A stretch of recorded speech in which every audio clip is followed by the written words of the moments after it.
میں آپ کی جماعت کے حوالے سے ایک تاثر یہ بھی ہے کہ یہ اسٹیبلشمنٹ کی جانب سے بنائی گئی ہے، کیا یہ درست ہے؟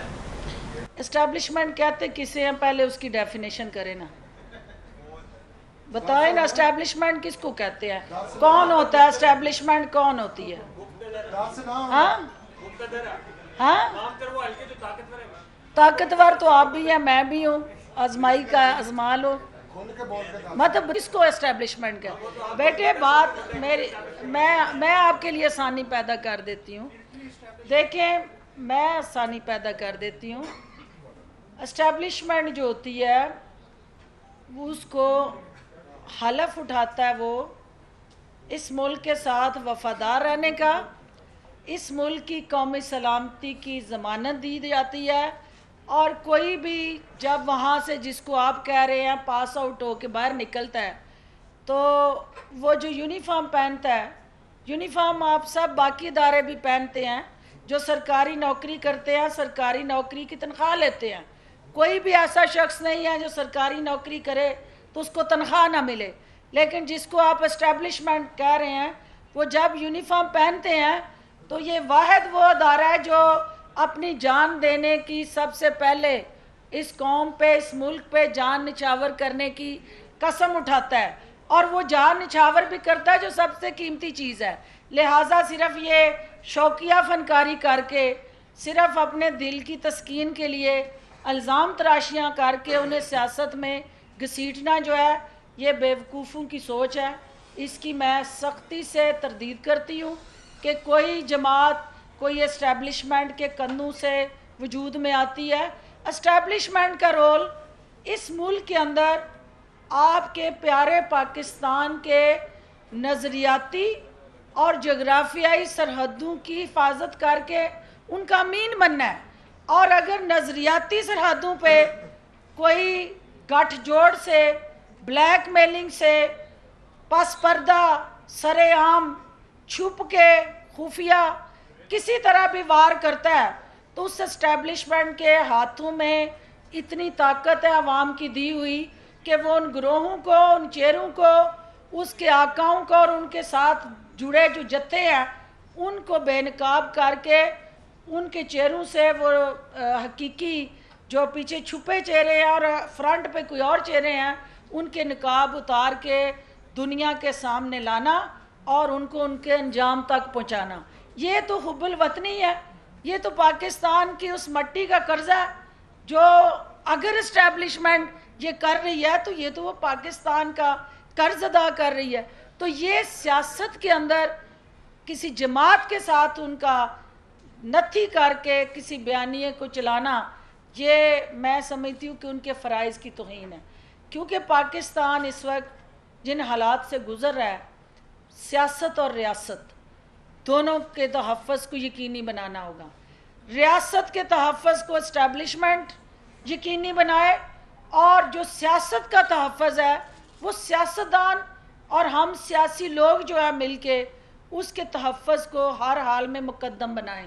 اگر ہم خود جو ہے وہ اپنی کمزوریاں، ہماری غلط کاریاں، سیاہ کاریاں، ہمارے وہ تمام جو سیاہ عمل ہیں اس کے ہاتھوں اگر ہم بلیک میل ہوتے ہیں تو یہ اس کا مطلب یہ نہیں ہے کہ اسٹیبلشمنٹ کسی اس ایجنڈے کے لیے آپ کو پروموٹ کر رہی ہوتی ہے یا سپورٹ کر رہی ہوتی ہے۔ ہر شخص اپنی سیاہ کاری کا خود ذمہ دار ہے، اور اس ذمہ دار کا جواب اس نے دینا ہے، اور پھر اس کے بعد اس پاکستان کے ساتھ اگر وہ سیاہ کاری جڑ جاتی ہے، پاکستان کے مفاد کو نقصان پہنچاتی ہے، پاکستان کو کمزور کرتی ہے، آپ کی نظریاتی اور آپ کی جو سرحدی ٹیم ہے اس کے اندر گیپ کریٹ کرتی ہے، تو پھر ان شرپسندوں کا علاج کرنا ان کے آئینی ذمہ داریوں میں شامل ہے۔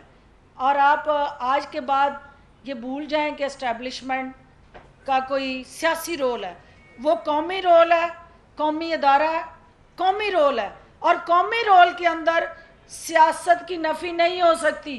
سیاست اس قومی رول کا ایک سٹرکچر ہے۔ جس نے نیشنل سیکیورٹی اسٹریٹجی پڑھی ہے، میں چاہوں گی، رضا سے یہ کہوں گی کہ نیشنل پریس کلب سمیت جتنے بھی ہمارے جرنلسٹ जहाँ जहाँ मेरी आवाज़ सुन रहे हैं उन्हें नेशनल डिफेंस यूनिवर्सिटी के अंदर नेशनल सिक्योरिटी वर्कशॉप का हिस्सा बनाया जाए, ताकि उनको ये बताया जाए कि जब नेशनल सिक्योरिटी स्ट्रेटजी बनती है तो वो नेशनल सिक्योरिटी स्ट्रेटजी के जो पिलर्स होते हैं, जो उसके पैरामीटर्स हैं, वो क्या है, उसमें पॉलिटिक्स नेशनल सिक्योरिटी स्ट्रेटजी का अहम तरीन पिलर है जिसको आप नज़रअंदाज नहीं कर सकते। जी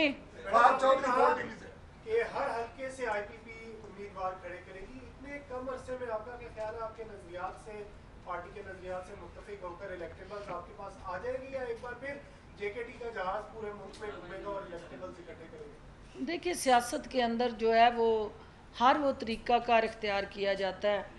सियासत और मोहब्बत में हर चीज़ जायज़ होती है, और आपको पता है कि जो आपका इस वक्त इलेक्टेबल्स का है, तो ये पहली जमात थी जिसने अपनी लॉन्चिंग पे 100 से ज़्यादा इलेक्टेबल्स की रूनुमाई कराई थी। कहा नहीं था कि ये भी मेरे साथ है, ये भी, उनको बिठाया था, दिखाया था पूरी मीडिया के सामने, उन सब ने वो उनकी पार्टिसिपेशन आपने देखी थी। अब अगली खेप जो है, हमारे अगले साथी जो हमारे साथ राब्ते में हैं, और इंशाल्लाह अगले आने वाले जो हफ्ते हैं, आप बेशुमार ऐसे ख़ानदान, ऐसे इलेक्टेबल और ऐसे सियासी खिलाड़ी और कारकुन आईपीपी का हिस्सा बनते देखेंगे जो हर हलके में एक अपनी हैसियत और पहचान रखते हैं, और जो इंशाल्लाह इनफरादी आईपीपी के प्लेटफार्म से जब इलेक्शन में उतरेंगे तो वो बाकी जमातों से ज़्यादा बेहतर रिजल्ट्स आपको देंगे। जी जी, आदिल साहब, एक मिनट।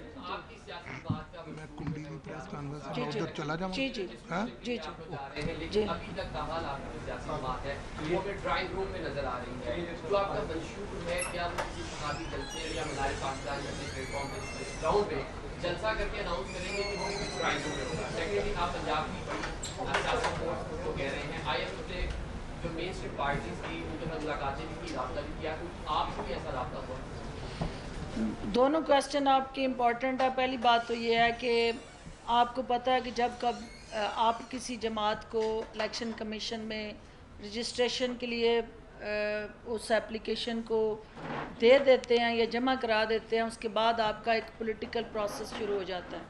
चूँकि आने वाले हफ्ते में वो पहला स्टेप जो है उसकी रजिस्ट्रेशन के साथ जुड़ा, वो मुकम्मल होने जा रहा है।